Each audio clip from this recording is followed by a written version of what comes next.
What an adventure. You know what? Oh, you look great. Look, I'm so pleased I'm not on the Apple Macintosh because the camera on that is so acute that you can see every bead of sweat on my I can't see you. face. I can only see myself. I know you can, but I'm talking to the audience at this moment. So that's the state of play. I'm sorry that we've started a little bit late. Busy women have busy schedules, and there's crosstown traffic and all sorts of other things, and so that's why that we had to kick off a little bit later than usual. We have a guest in the studio at the moment, and his his name is Hanoi, all the way from Nairobi, I understand. So Hanoi, thank you so much for joining us, and everybody else who's here. I can't see anybody else at the moment, so we're going to go with that. And with that, I'm going to kick off, if that's all right. Jules, you comfortable? Yes, I'm comfortable. Greetings We'll to handle, Nairobi. yeah, we will handle background issues as we go along. All right. So, I'd like to welcome everyone to another edition of the Awakening series on my channel. Increasingly, it seems clear that we are applying ineffectual solutions to our day to day problems across the continent and in the diaspora.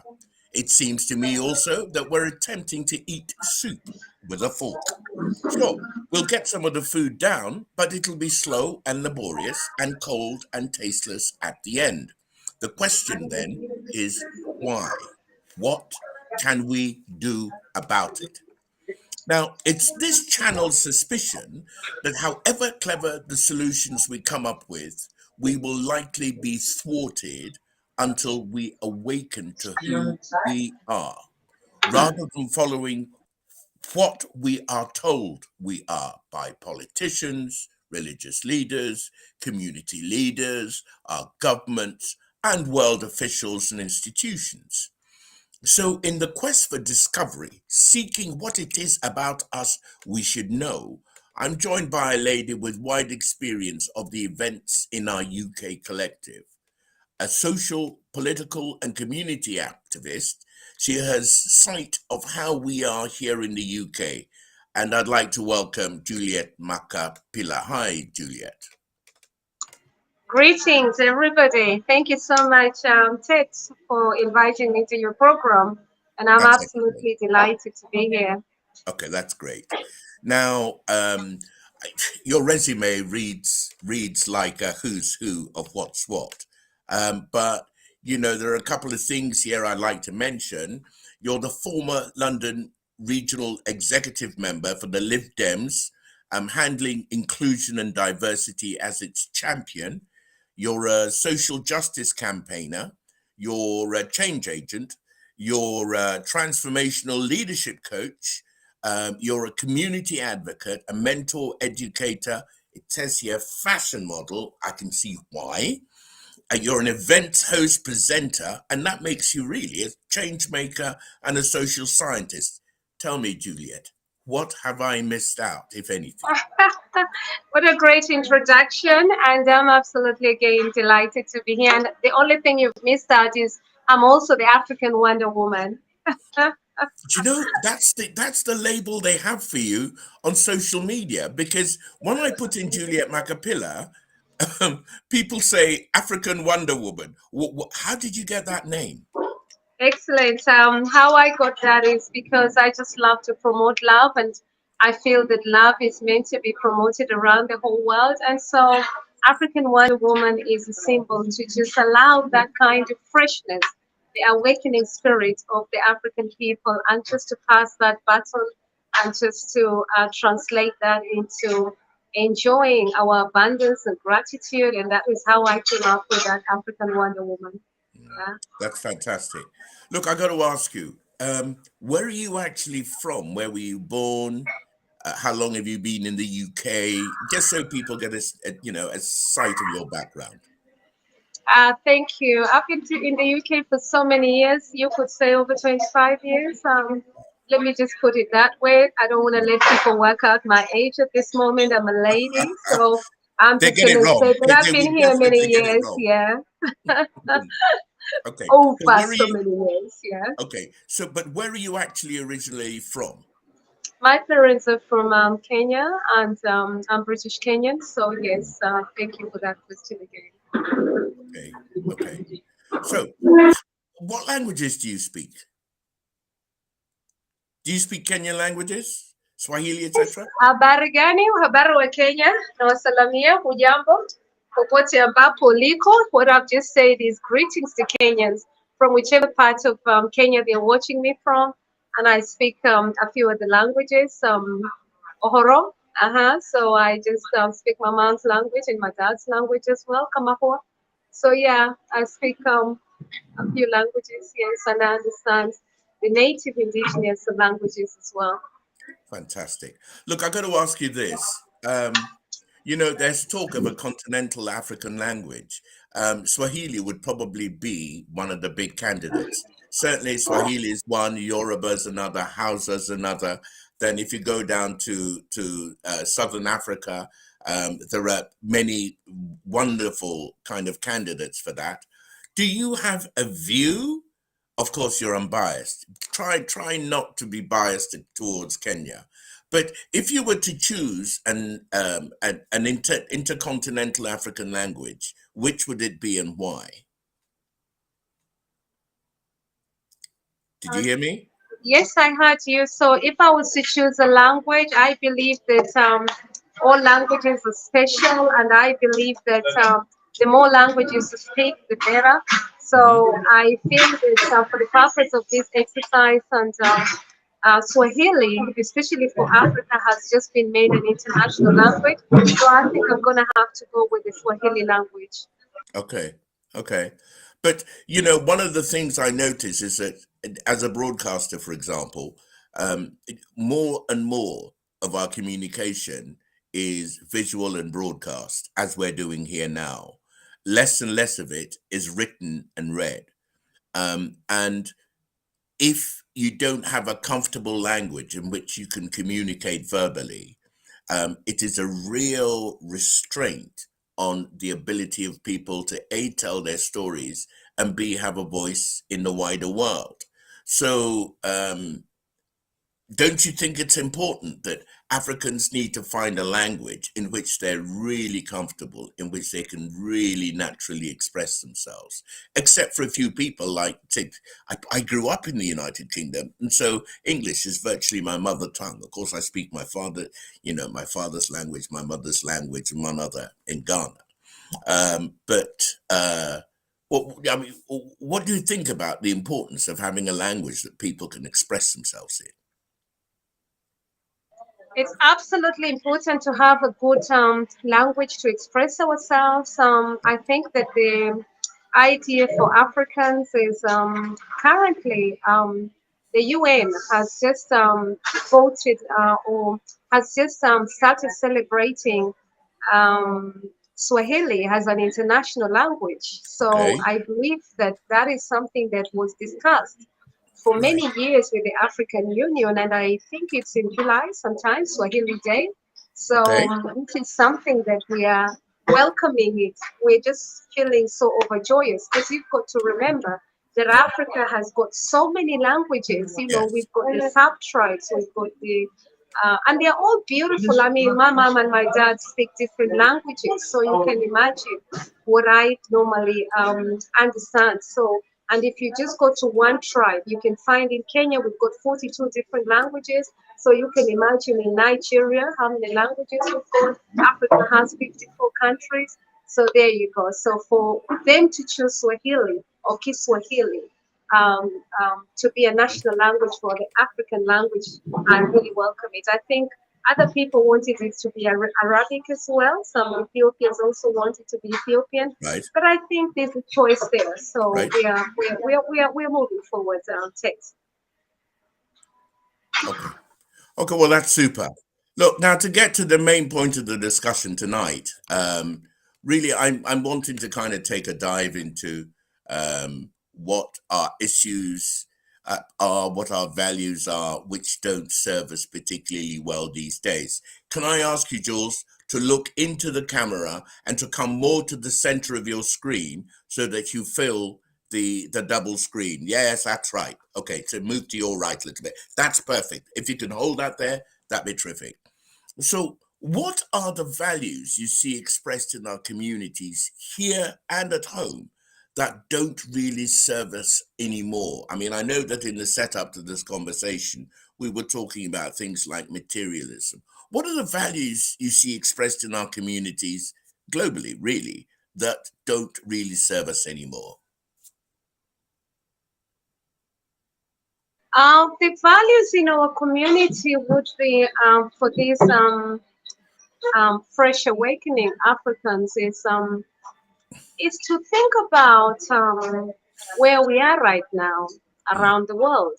mm, And I think we need to start there, Tex, because life is changing, the environment is changing, the world is changing. So right. yeah. So I think that if we start from there, then we are able to look at the values of what Africa should really be doing currently. Okay.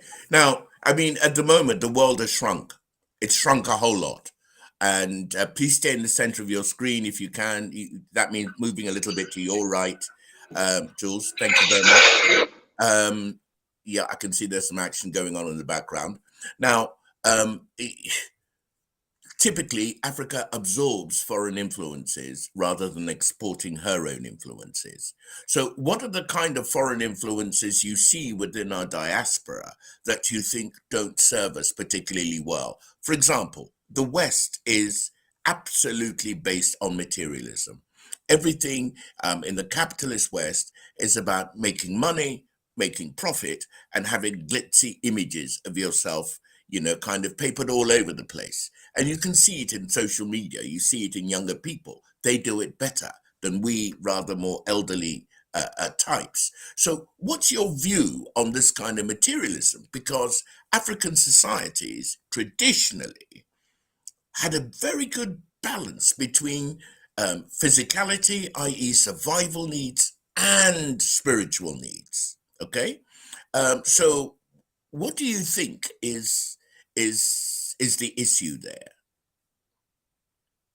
What I think are the issues is sometimes you find that Africa is trying to emulate the West, and Mm, I think this is quite a pathway that we as Africans need to really look at, because mhm, there is some stuff that has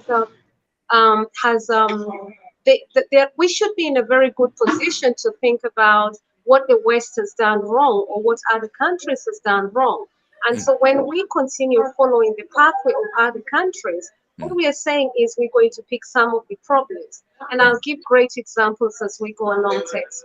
Yeah, no, please, I mean, start now. Do it now. Give me some examples now, if you're ready. So I'll give a good example. For example, if you look at UK sometimes, Hmm. um, they have built alongside some of the riverbanks. And what has happened is they didn't know, this is many years ago. And what has happened, you see houses being flooded. Mm, I have been blessed and taken a trip around London, and I have been shown right down in the streets of London where mistakes were done. And so when they were building the houses, for example, the air is trapped, so there's no proper air. So if we cope mhm, in certain buildings, for example, when we are sort of like building our new way out as we develop and regenerate our city, if we mm, haven't checked, our wind will be trapped. So what mhm. I'm saying to you is we need to be very careful what we are looking at it. We need to also involve our diaspora so that our diaspora can also input in the development of our country. Okay. So do you think, you see, typically, for example, my country, Ghana, has got into debt troubles and it goes straight off to the IMF, the World Bank, and people like this. And I mean, they've been applying the same solutions for the past, 50, 60 years. And what those solutions tend to do is they put us further deeper in debt. And the more we get into debt, the more we go back cap in hand to these international financial donors, and we wind up getting it's a cycle, a downward spiral. And what it seems to me our people are unable to do is to try and step out of that vortex and think about a new and creative way of solving those problems, because there is no point constantly repeating the errors of the past. What do you say about that? Think you're frozen, Jules. You may have to go out and come back in. Ah, there you're back. Okay. What do you think about that? Whoa. Okay. Well, look, I've lost Juliet for the moment. She's going to log back in soon. But I don't know what other people feel about some of the issues that I'm wanting that I'm raising over here. But it seems to me that it's very difficult for us to decide what we want to do, because certain models have been created for us as to how we should be. And the way these models are, try and make us replicate the situation of the West. And of course, it doesn't work for us. And the reason it doesn't work for us is that we don't have the background and the structures and so on to properly propagate these methods. So I don't know if anybody else is in the chat and wants to throw in some ideas while Juliet gets back. But what do you think? Do we have the right, priorities? Do we have the right values? I mean, one other thing that comes to mind is that actually the more, I think she's coming back. Where are we? Okay, and she's back. Juliet, I was just throwing out to the audience, because you were away for a moment. Do we have the right priorities? What should our priorities be? I remember in the conversation that I had with you, we were talking about Kenya and what happens there with some young people. Like, they're prepared to spend lots and lots of money on the swankiest new mobile phone, but they wouldn't think about buying a farm. So it's phones or farms. What do you think about this sort of thing? I think that there's quite a lot, actually, when you think about what our heads of states across Africa should be Hmm. looking at to improve the livelihoods of the people. And Right. sorry, viewers, that I lost you there for a minute. Thank you so much. Don't call me while I'm live, please. That causes that kind of issue. So, viewers, could you try and comment on the YouTube channel that Ted has actually provided, so that we don't keep losing each other? I'd really appreciate if you do that. Much appreciated. So yeah, thank you so much, Ted, once again. So yes, so our African leaders have a responsibility to its people, Ted, and I believe that we need as a people to change our mindset, and I think that is what I was bringing out, and you told me to hold my thoughts right there, Hmm. because our Hmm. mindset currently has Hmm. been that every good thing comes from Europe, the West, and China, Russia, everywhere else, but we actually don't look inwards, and I feel that there is everything across Africa, but the question is, what are the root causes of the problems, and why is it that people want to migrate? And I believe that is where the issues are. And so when we see people, you can think about the Windrush generation, you can think about the Commonwealth in here, scholarship. Many people want to stay in Europe country. Why is it that people don't want to travel back home? And I think these are questions we really have to have open discussions, and fully understand if there is a fresh a start. Should we, as diaspora, begin to be awakened? And how do we do that? And do people really understand what is awakening as well? And I feel that this question that you Well, answer those questions. Answer those questions. That's why you're here. thank you. I know what I think about them, but I'm sure that people don't want me to kind of launch forth into my own little diatribe. You ask the questions, answer them for us. Thank Well, I mean, what are your thoughts? My thoughts are we do need a fresh awakening for Africans and also let's just say Africans, Caribbean, Black people. We do need great mindsets to be able to understand our own value, our identity, and where we come from. How are we able to enjoy the freshness that our spirituality brings out? And I'm gonna quote Usifu. Usifu is always telling me our people need to uh, change, and he goes by the name Prince Cowfoot. So let me appreciate Prince Cowfoot here right now. I can see him right now. Okay. He's always telling me Mhm. our people need to have the awakening. So thank you so much, Tej, for that. Okay. All right. Look, what you say is self-evident. Jules, coming to the center of the screen. You keep going out, so I'm seeing only half your face. Come towards your right. To go to your right a little bit more. Your right. That's the one. Okay, good. And stay there if you can, because otherwise we only see half of your beautiful face. Now, the other thing is that people will only think about and ideate on what they're being taught. We go to school, we learn a lot about European and world history.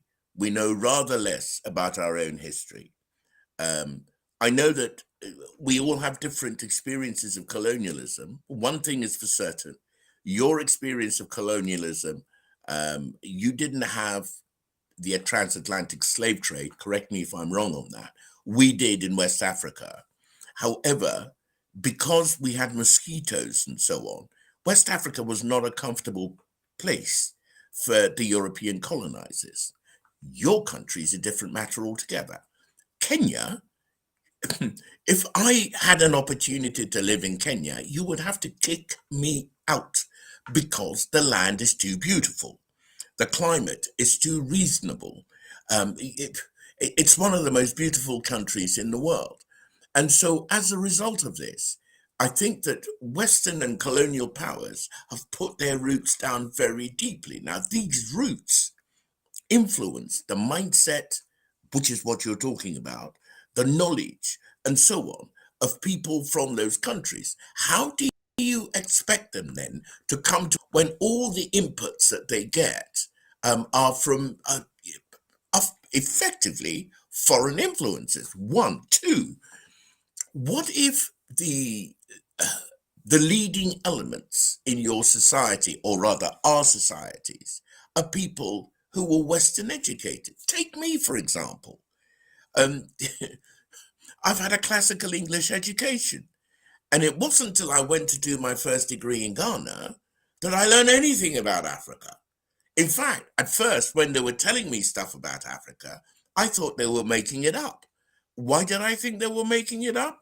Because I came from the world's best educational system, and if that hadn't taught me that, then it didn't exist. Now, while this applies to Europeans, they can live with that. But if I'm an African, it's clear that I'm being completely miseducated for my self esteem, miseducated for my role and function in life. What's the solution to that? You're a change maker. Tell me. The solution, oh my goodness me. First of all, Sorry. we've got to appreciate our own kind of I love to say that we seem to be brainwashed to think that education that was brought to us by our forefathers Right, is actually not education. And sometimes I question what is education right, personally. And I right. think that because I'm a social scientist, I think I'm constantly asking critical questions. So I think that education is something that you see.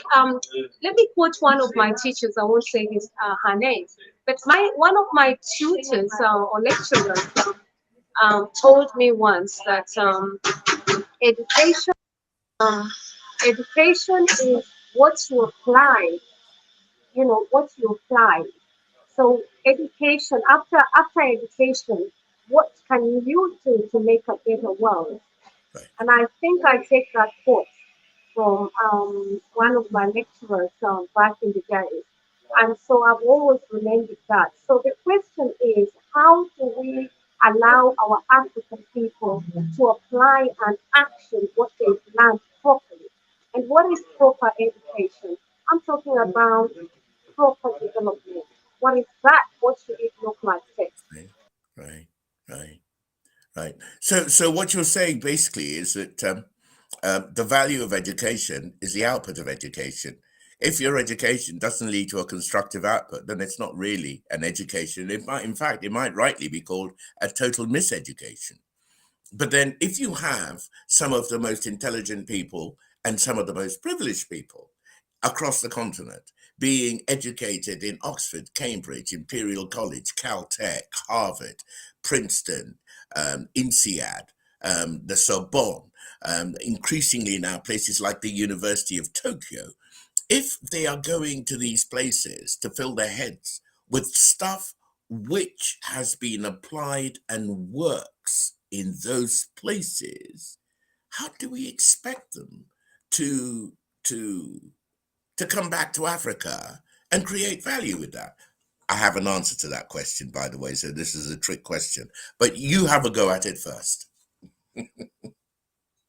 Yes, I feel that look at countries. I mean, look at people that come from Asia, for example. How Right, do they apply the education that they learn from the West?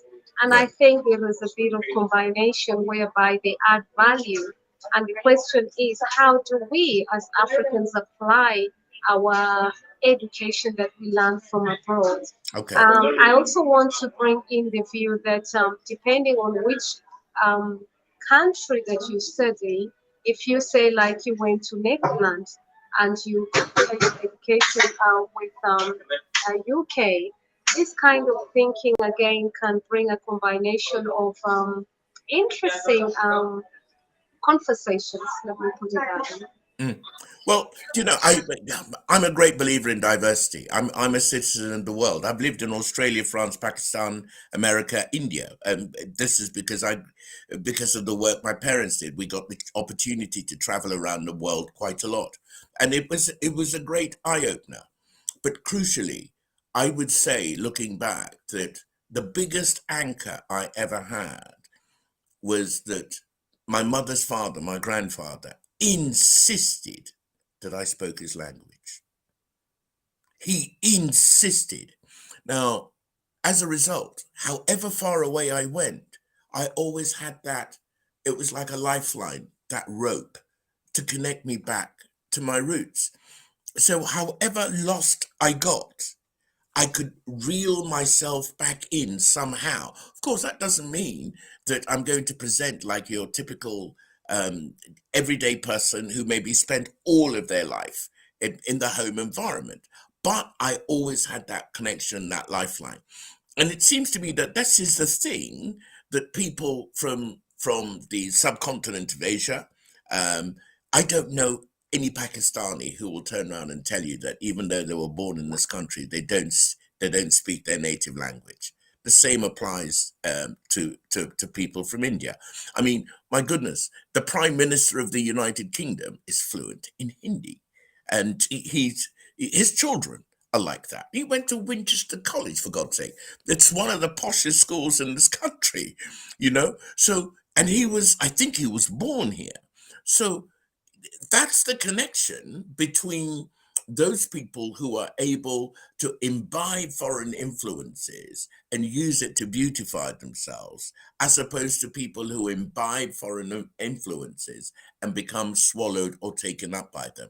And it leads me to my next question, which is really one about the awakening.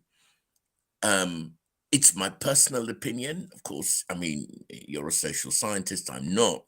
It's my personal opinion that unless there is a kind of spiritual awakening, you won't even be able to decide what is up and what is down, what is good and what is not. I'm not saying that you have to be religious, but I'm talking about a spiritual awakening to one's own humanity.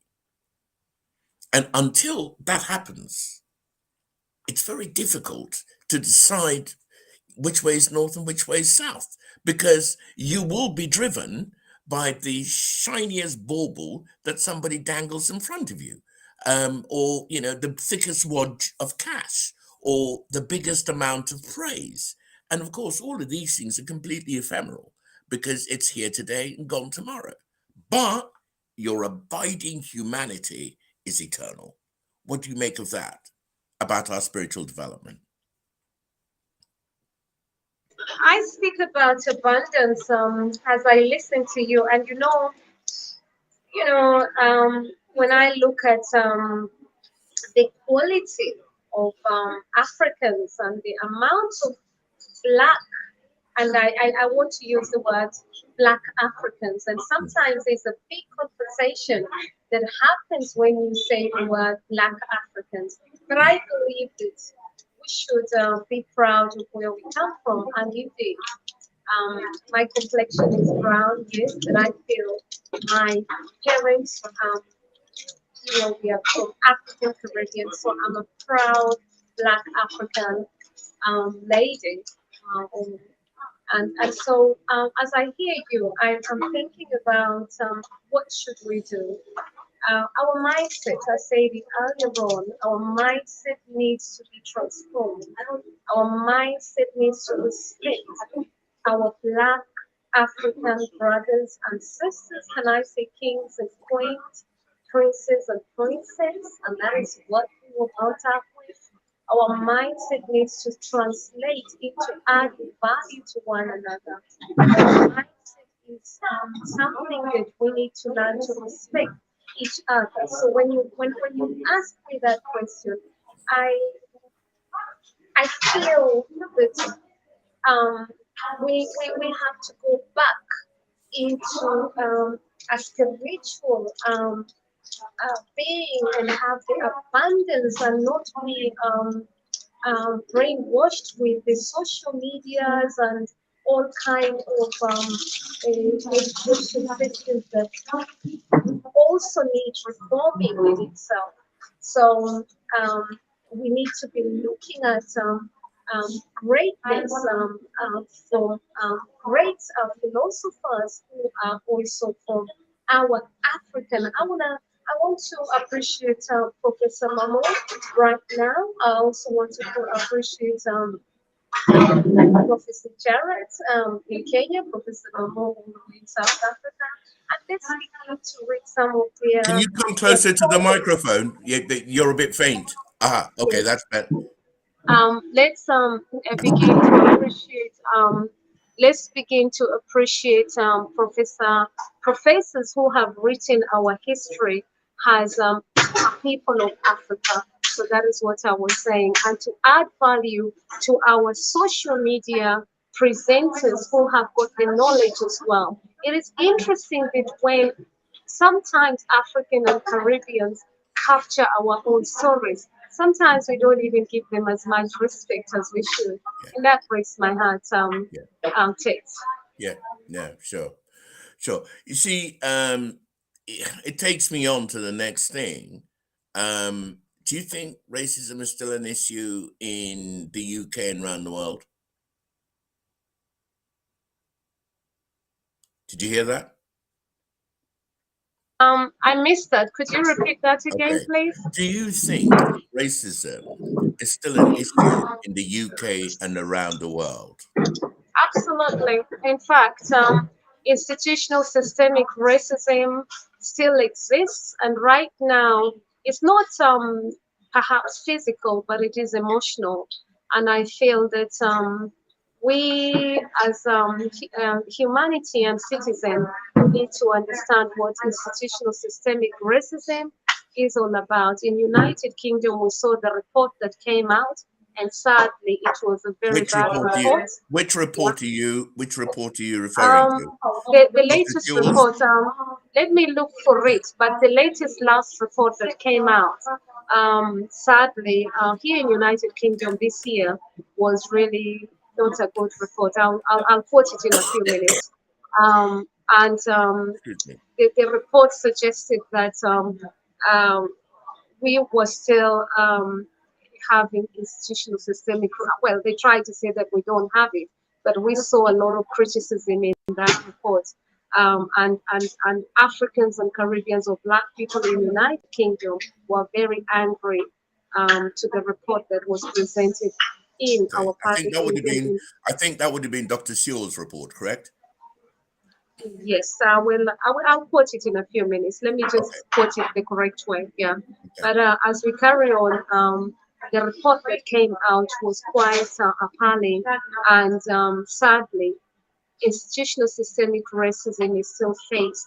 The last report, as well, for Stephen Lawrence, shows that Mhm. institutional systemic racism still carries on even within the police, and that is Right. affecting our Black people. And what does that tell us?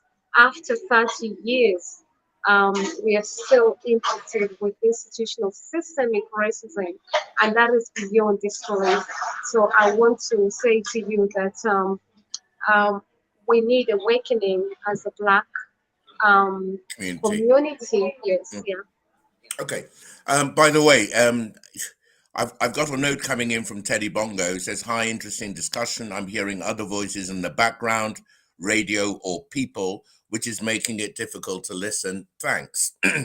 Well, I would say that that's a pinch for us to take to pay attention to. But I'm sorry if people are hearing the background noises. Um, Owing to the time constraints, Juliet was not in a space which which is silent. Now, you said that the impact of racism is emotional. Can you expand on that, Juliet? Absolutely. Apologies, everyone, for that background noise. Thank you for that feedback. Next time we will take that into consideration. Yes, let me talk about how that impacts us. You know, it's institutional systemic racism is horrible. It impacts Black people a lot in Hmm. terms of trauma, in Hmm. terms of emotional abuse.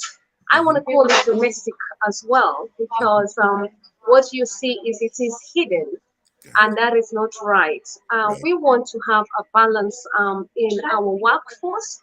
We want communities of Black communities to have investment and good resourcing here in UK Right. and Right. across Europe and across the West. And so when we are speaking about institutional systemic racism and how that impacts our community, is to understand what colonization did to our communities many years ago and what those impacts have followed our communities. Things like it has meant that we're still having to migrate. Our countries, as you spoke earlier on, have still ended up with a lot of structural adjustment, borrowing, and these things are just like a ripple effect. So I don't want to expand on the problems that already we know. Let's think about the solutions, and the solutions is, what can we do right now? How do we move from where we were, and how do we bring forward a fruitfulness that is needed around the world? And I believe those solutions should really come from the Black people, because the Black nation is the nation that has experienced the more, traumatic issues till now. We're still struggling, having to fight for our rights. And the question is it because of color? Is it because of what? Let's call a spade a spade. And that really needs to be addressed. Okay. Well, I mean, You're preaching to the converted, of course. By the way, we have Open Mouth TV on the YouTube chat. Said, well said, Juliet, the African Wonder Woman. So there's an endorsement for your title over there. Excuse me. But you mentioned this thing called trauma. And it seems to me that when a person experiences trauma, it'll exist as a wound, as a scar on their psyche until that trauma is healed, until that scar is healed. And for the scar to be healed, it's important for people to talk about it as you're talking about it now. And I'm delighted that you brought it up. Now, I'm also conscious that because of your political kind of systemic connections and so on, you may not be able to be as forthright as, say, somebody like me, who is a media commentator, can be. But we talked about how we can make our education work for us. Well, one of the ways to make our education work for us, I suggested, was the spiritual change. And actually learning and recognizing and dealing with the traumas we have all experienced. All people who were colonized have experienced this trauma. Until we learn to deal with that in an open and public way, because you can't deal with trauma by sweeping it under the carpet. It's quite the opposite. That's how you make the trauma fester and have more and more and more negative consequences. So part of the spiritual awakening, in my opinion, of Africans derives from the fact that you acknowledge, I have been through this. It affected me in this way. Yes, it may have hurt. Yes, it may have made my life a little bit more crooked. But the starting point of dealing with these things is to acknowledge that those problems exist. How far are we away from that? And can you come back into the studio? Because you look as if you're being distracted. Did you hear me? Did you hear me, Julia? Yes, thank you so much. I'm just thinking that the first thing we have to do is we have to really, really think about people with the same vision, Yeah, people we have who have I don't want to really think that right now we can be arguing with people because it takes the negative, it brings in the negative energy. And I think right now, as African communities, what we need to do is to pick the right people, and first of all, just for us, so that we are able to carry the vision that is needed in translating to what is good for us. what So is I that? don't know if What that do you mean by? answers the No, question. I'm not clear about that. What do you mean by pick the right people? Um, you see, right now there is in trying to translate what is happening around the world, you have different views. Hmm. And sometimes I feel that what does everybody really need right now, regardless of what individual and what background that you come from. And I believe that the world needs love. And Hmm. love is something that is beautiful for every single person, Right, regardless of which community you come from. And right, how do you promote that? If you love somebody, you don't provide institutional systemic racism within those structures that you have in place. If you love somebody, you're not able to discriminate them. If you right, love somebody, you're not able to give trade horribly. If you love somebody, you're not able to go to war. So why am I saying that? I believe that as citizens of the world, we need to be a people that has a vision, and the vision really is great mankind, having greatness within mankind. And that is why I talk about love, because the one thing that we all need is abundance and that gratitude. And I always say that we found the world here. We found the stars here, we found the sun. If there's one thing that we have equal, it's the sun, the moon, the stars. And Mhm. I think that is a special thing, Tex. So I look at it from the right people, is the mindset of the people that allow for greatness, that allow for Okay. you. We all Okay. we all have different talents. So the person that allows for talent to grow within our community. Well, So yes, there's one question that arises directly from that. How can a person who is traumatized have love in their heart? I- How can a person who hasn't healed the pain within them express love? They say that those who have been abused abuse others. And so the question I'm putting really is that a- as a community, is it important for people to have a conversation about how they are, how we are inside? Because the Africans I know, and most of my friends are incredibly hyper educated, hyper intelligent types. They can analyze the environment, you know, back to front, left to right, mirror image, it- all day long. They can do that all day long. But what they lack is insight into the nature of their own hearts. And of course, as they say, as within, so without.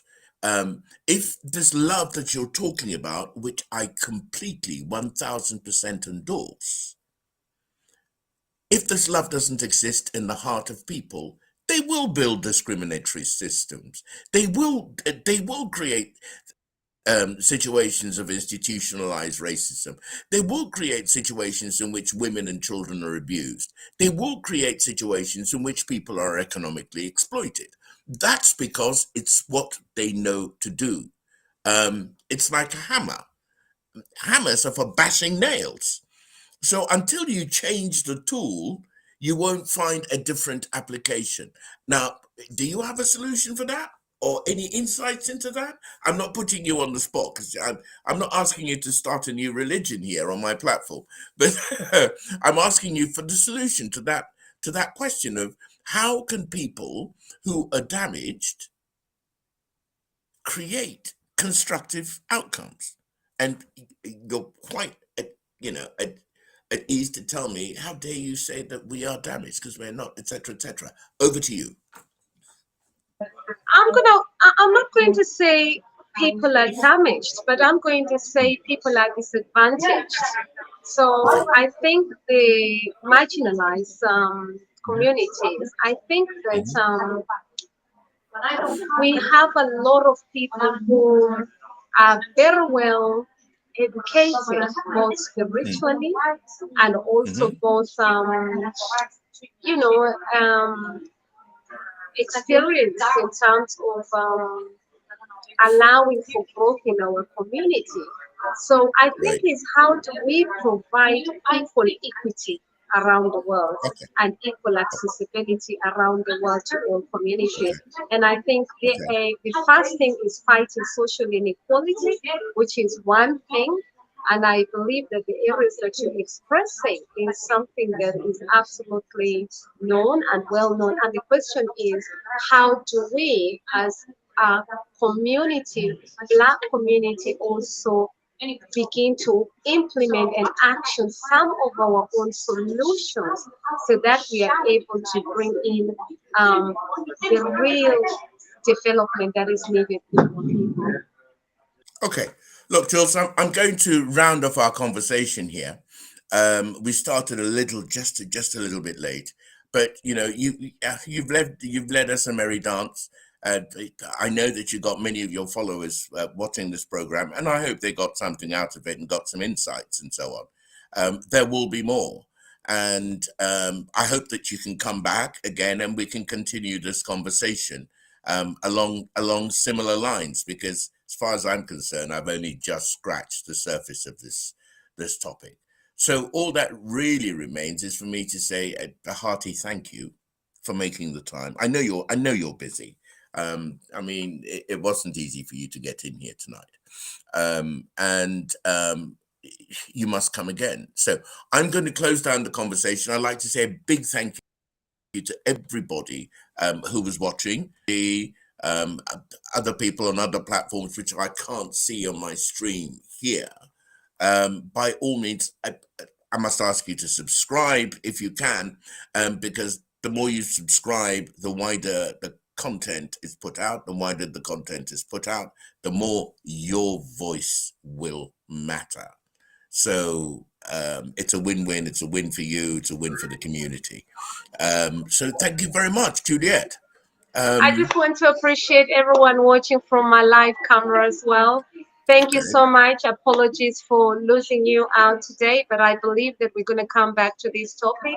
And thank you to everybody around the world that is watching. Help us share this. The conversation here today was, is it time for a fresh awakening for Africans? And I just felt that the flavor that you bring into this conversation, Ted, is absolutely amazing. And thank you for having me in your program here today. I'm absolutely delighted. Thank you. Okay. Okay. How do you say thank you in Swahili? Asante sana, African Wonder Woman is here. And thank you for insisting that we have to be having an awakening in our thinking. And I believe that every single person, I'm going to leave you with that actually. Every one of us has a responsibility to actually look what we can do best and give back to this world. Asante sana mwalimu for watching from Kenya. I can see all of you. I cannot call all the names, but I can see all of you. Ted, back to you. Thank you. Asante sana to our Kenyan Asante friends. sana. And thank you thank very you much to Ghana our people as well. elsewhere. Okay, now, you. Jules, I want you to stay in the studio, but we're going to go off air now. Okay. Thank you so much.